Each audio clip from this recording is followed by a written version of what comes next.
The following is an encore presentation of stories from the Dooralong Transformation Centre. Nearly 15 minutes past 10. We're talking to Scott this morning from Dooralong Transformation Centre. You may not pick it up from his accent, but where are you from, Scott? A little place called Palmerston North in New Zealand. You're a Kiwi? Yes, I am. Yeah. How long have you been in Australia then? I came over when I was 22, so I'm 47 now. So that's why the accent's gone? Pretty much, yes. Pretty much, yeah. Well, it's good to have you here in the country. It's good to have you here in the studio as well, Scott. And we were talking earlier, and something happened for you around the age of 21, 22, when you were living in New Zealand, which, when you look back, perhaps was the origin of your addiction. Perhaps you could tell listeners what happened for you at that age. Well, I was playing a game of rugby union. It was the day before I was supposed to fly overseas to play professional rugby in England. You were a professional rugby player? Yes, I was. And I was playing it was an exhibition match that a coach had asked if I could play in, and I got paralysed. I had a scrum go down, turn into a maul, and a lot of weight on the back of my neck. And I spent the next year and a half basically in hospital and learning to walk again. So you were literally paralysed? You were in a wheelchair? Or yeah. You were in bed? Oh, yeah, I was in bed for 6 months, and then there was basically 12 months rehabilitation after that. Yeah. So, what connection does that have with your addiction to alcohol?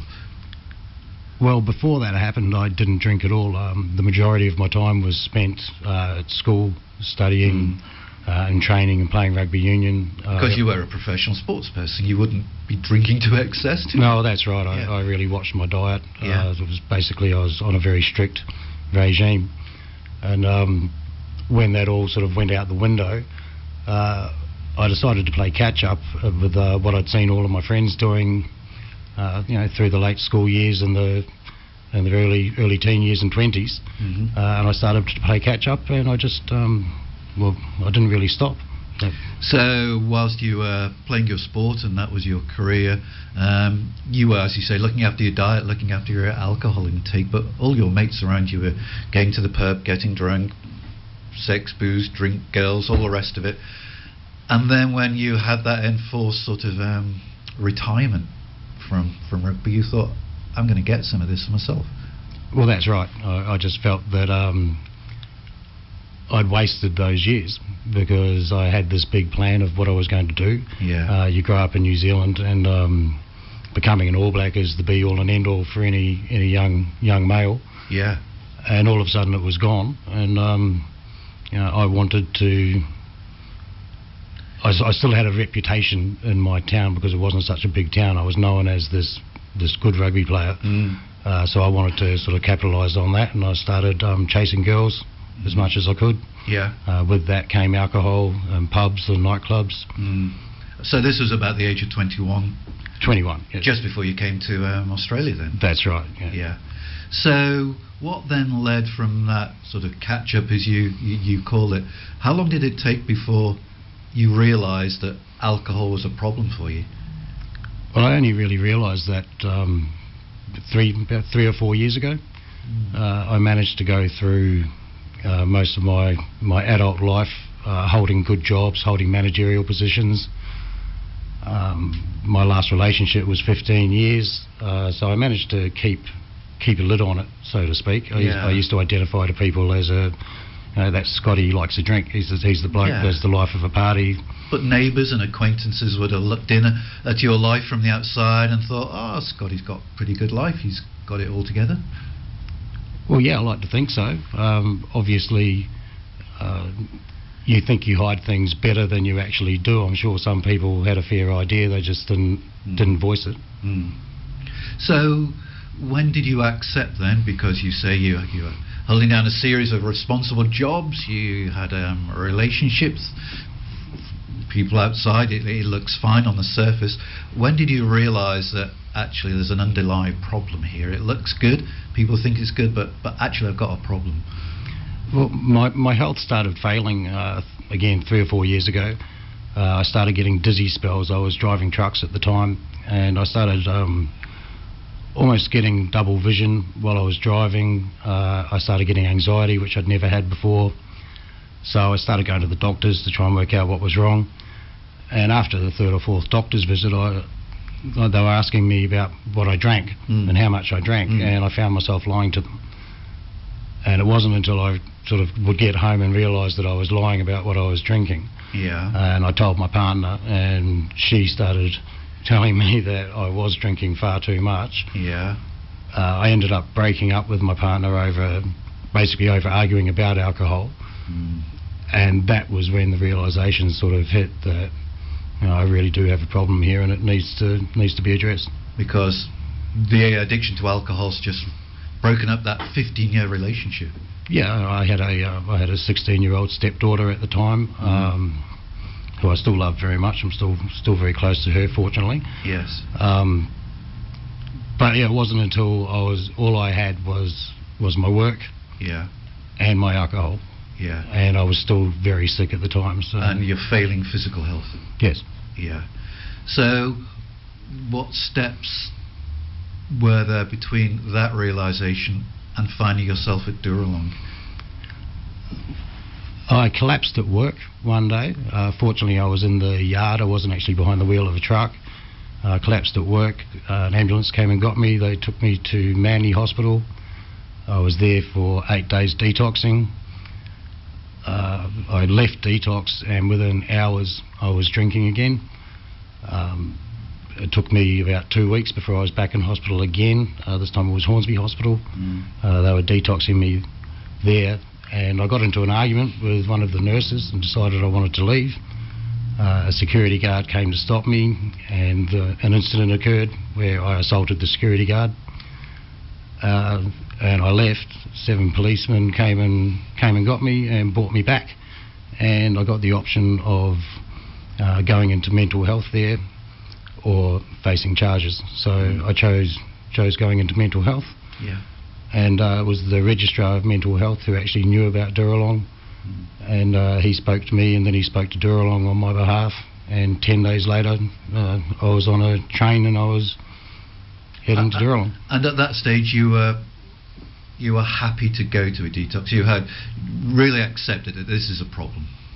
I definitely accepted it was a problem. I still hadn't accepted the magnitude of the problem, and I really had no idea what a rehab entailed, what it was. Yeah.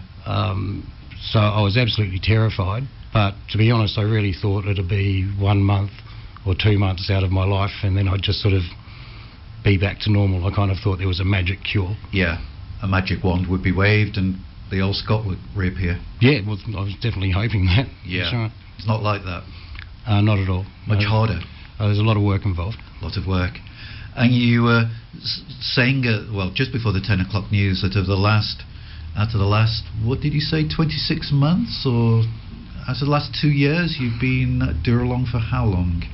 I've had 5 months out in the last sort of 2.5 years. So during the last 2.5 years, there have only been 5 months where you haven't been at Dooralong. That's correct. So, not to put too fine a point on it, Scott, you've been in, you've come out, you've relapsed once or twice. Yes, in 2017 I was there for 8 months. I graduated. I was out when I graduated I thought I was cured. I was pretty arrogant still. I was out for 5 months. It all fell apart. I ended up living in my car. Everything hit rock bottom again, which was a bigger rock bottom than the first one. I was back in Dooralong. I was there for 6 months and I relapsed, and I was out for just short of 2 weeks, and I was very, very fortunate that they took me back again, and I think I've been back for just over 5 months. You said that when you relapsed the first time round, maybe the second as well, that it was arrogance on your part. Did you think you had it beat? 100%. I'm a very confident person. I think you have to be when you play sports, and with the different jobs I had, confidence is a big thing. But there's a very fine line between confidence and arrogance. Yeah. And it's very easy for me to slip over to arrogance. I think the main thing that Dooralong has taught me, and it's taken me a very, very long time to learn it, is humility and the power of humility. And the relapses have definitely had a lot to do with the humility as well. You sound as if you've learnt lessons from those relapses. Oh, I have. but I think the biggest lesson I've learnt is the grace that the staff at Dooralong, a few people in particular, have actually received me back. Yeah. Well, I was going to ask about that, because you relapsed once and you went back, and you came out again and relapsed a second time. How hard was it to pick up that phone on the second relapse and say, look, can I come back? It gets harder and harder every time you dig the hole deeper. Every time you think you've found rock bottom, there's actually another rock bottom that's further down. My last relapse, I was only out, as I said, for about 12 days or so. I actually managed to drink myself blind. I lost my vision. I didn't realise that was actually possible, the term blind drunk. I just thought it was a term. I didn't realise you could actually do that. I had a very dear friend at Dooralong who unfortunately has passed away now. He reached out to me and said that he'd spoken to some staff at Dooralong, and if I made the phone call, I was going to be welcomed back in. I made the phone call, and by 6:30 the next morning I was at William Booth. How hard was it to make that call? I was desperate to make that call. I wanted to die. Yeah. I was desperate to make that call. Because I'm thinking there would be shame and guilt and feeling that you've not just let yourself down, but you've let all the staff down there and the other sort of participants. The reality of it doesn't hit you until you get back on the bus and you start going along Dooralong Road. When I made the phone call, I knew I had a week where I was going to be in detox, and you're still putting off the reality of it all. Yeah. You get picked up on that bus, and all of a sudden it's like, oh, here we go. Yeah. I suffer from a bit of anxiety, and I can tell you I was an absolute mess by the time I actually got to Dooralong. I had to have a meeting with the major before I got accepted back in, and I was terrified. Yeah. And the way they received me, the compassion, and as I said, the grace, it's something I'll never forget. And it humbles you. It really does. Well, at that point in Scott's story, where he has come to Dooralong, how was it when you first got there, the very first time? What did you think of Dooralong? It was absolutely terrifying. Terrifying? To be honest with you. I had no religious background whatsoever beforehand. I turned up there on a Wednesday. Wednesday night is chapel night out at Dooralong. Yeah. It's full on. It is. And at that stage, I thought I'd walked into a cult. We had veggie gardens out there. We sort of grew our own food. We did all of these things. Yeah. And I really, the first week I was there, all I wanted to do was leave. So it was a struggle. It was an ongoing battle every day. And you're tempted to just walk out the gate. Oh, very much so, because the gate's always open. Yes. They don't hold you there against your own will. No lock or key. Yeah, so it was a battle to stay there. Yeah. But obviously it's the best thing I ever did. So. Yeah. So how long was it before you felt a little bit more comfortable at Dooralong? That first week obviously was a big struggle for you. Yeah, but by the second week, I started to settle into a routine. The people out there are always very welcoming, which is it's something that Dooralong should be very proud of. Yeah. It is a therapeutic community, and the participants there take that quite seriously. They go out of their way to welcome the newcomer. Yeah.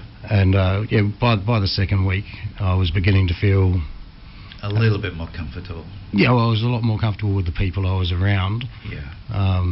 But I was still the whole religion, Jesus, all of that was still very confronting. It was very confronting to me. Yeah.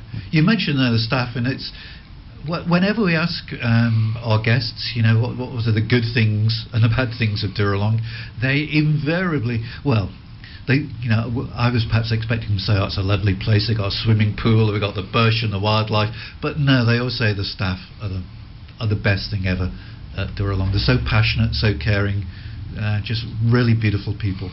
They are. They're incredible people, and it's a testament to the management there, the calibre of the people that do work there. I've had some very personal experiences with quite a few of the staff there that have helped me either when I've relapsed and I haven't been part of the program, but they've still gone out of their way to contact me and try and assist me. It's, for a lot of them, it is more than just a job. Yes, I don't think they're doing it for the money, are they? That's 100% correct. So when you go back, having relapsed, how did Dooralong address that relapse? Do they try to get to the root cause of what caused that relapse? Is there a lot of sort of soul searching, and what lessons can we learn from this type of thing? There is. Normally the first thing you do is sit down either with your old caseworker, because you normally end up with a different caseworker. But you sit down with your old caseworker and have a discussion about what was going on that week. Yeah. And in my case, I'd already relapsed in my mind. I was aware of what I was going to do. I went out and did it deliberately. Okay. I did it sneakily. I did it behind people's backs.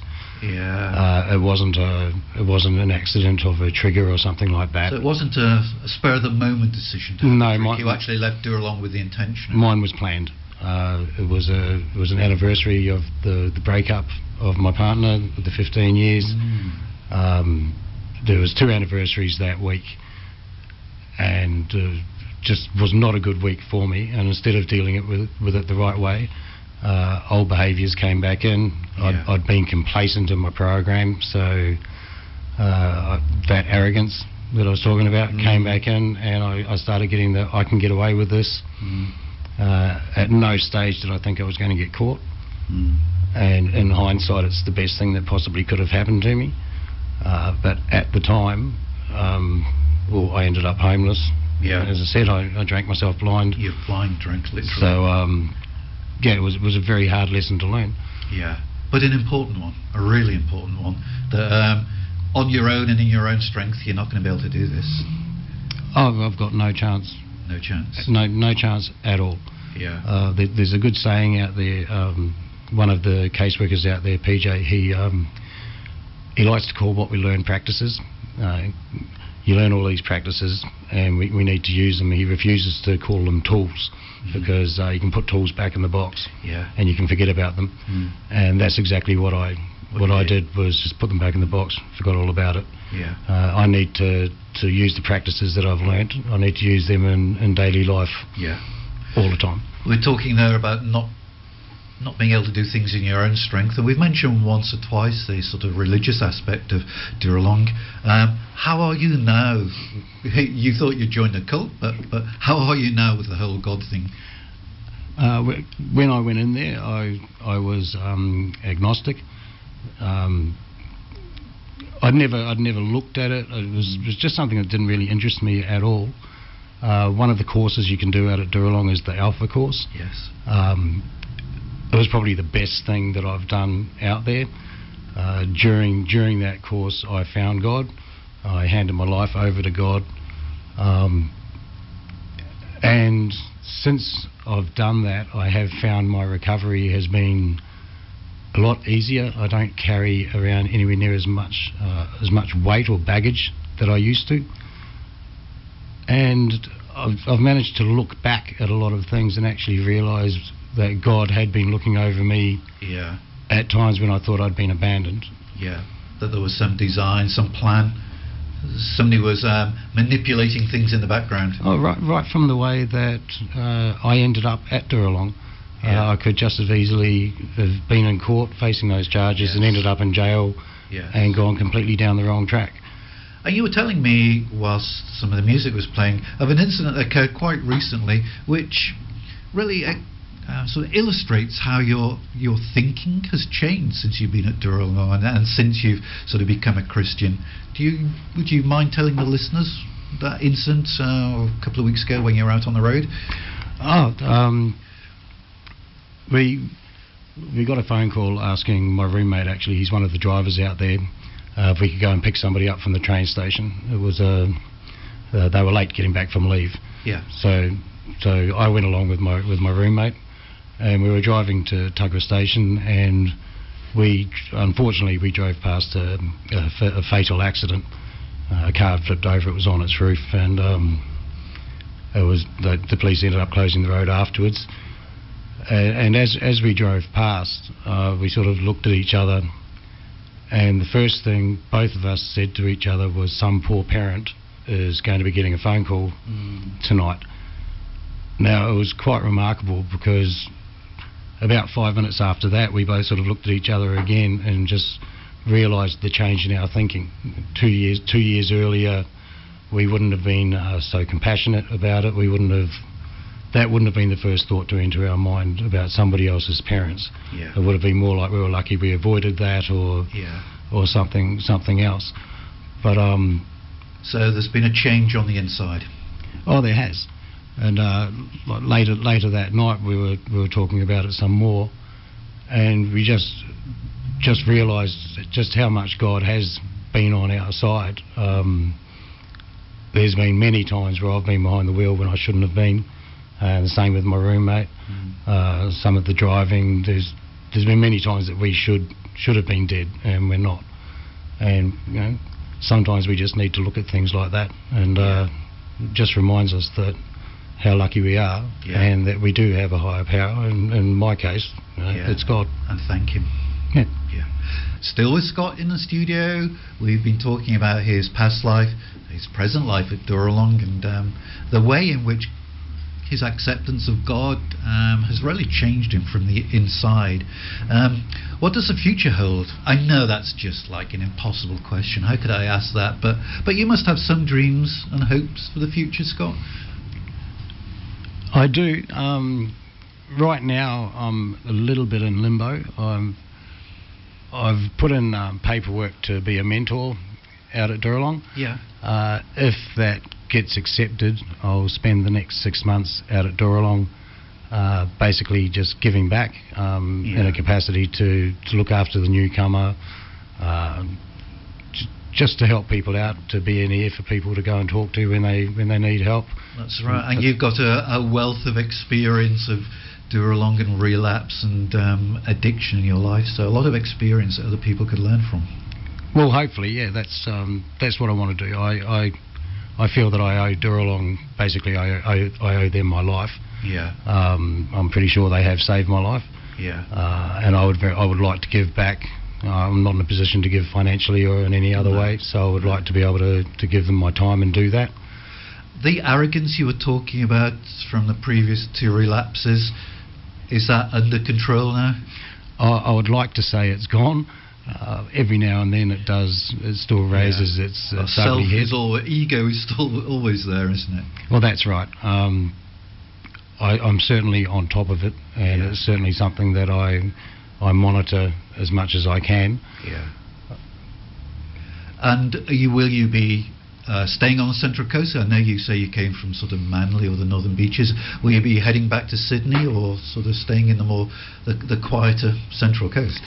Yes, no, I'll definitely be staying in the Central Coast. I made the decision 6 months ago when I came back to cut off all of my ties from the Northern Beaches. Yeah.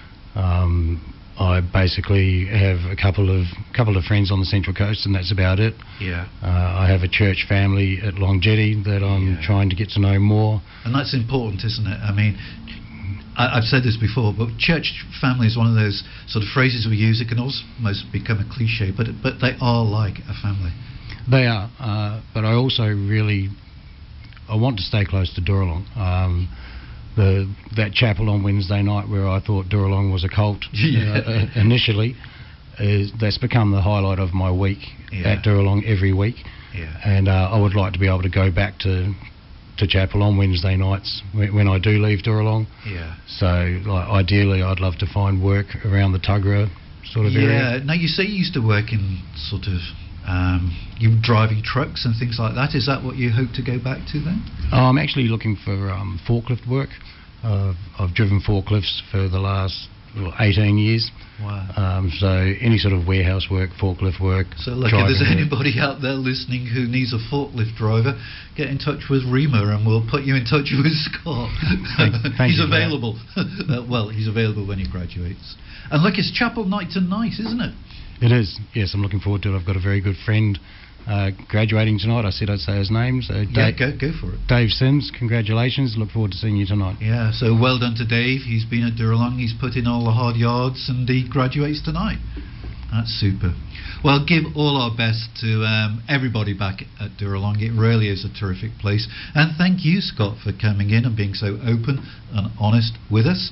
And we, as always, we pray God will continue to keep his guiding hand upon your shoulder, even though sometimes we haven't seen it. It's always been there. That's great. Thank you very much for your time today. You've been listening to an encore presentation of the Dooralong stories, which can be heard live every Wednesday at 10 a.m. and repeated 8 p.m. Sunday and 1 a.m. Wednesday, right here on 94.9 rema.cc.